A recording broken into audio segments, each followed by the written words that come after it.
এর মালামাল কি লাগতেছে? এটা মালামাল লাগতেছে হলো 2 ইঞ্চি ইউনিয়ন।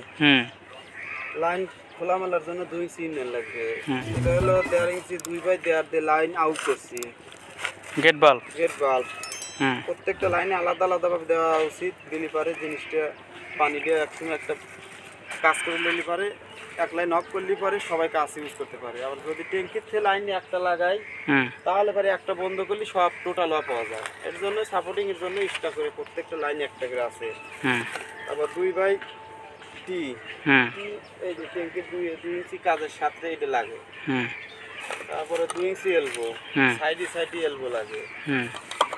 এরপরে হলো না 1.5/1T 1.5/1T দিয়ে লাইন নাবা, লাইন বাদ দিয়ে কালেকশন হলে 1 ইঞ্চি দিয়ে ভিতরে সব কালেকশন হয়। আর হলো 1/1 বুশ 1.5 ইঞ্চি এলবো ফিটিংটা হয় না, না হওয়ার কারণে 1.5/1 এলবো দিয়ে বুশ দিয়ে সিস্টেম করে এটা করা লাগে।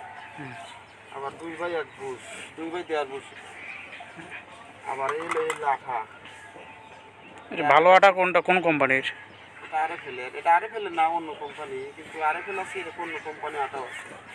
বেশ কোয়ালিটি আটা আছে। 1.5 ইঞ্চি সকেট লাগে, 1.5 ইঞ্চি 2 ইঞ্চি সকেট লাগে, বিভিন্ন ফিটিং লাগে। থেট পাইপে যে ফিটিং এনে ওই একই ফিটিং, সেম ফিটিং, এটা একটু উন্নত মানের আর কি মালামাল।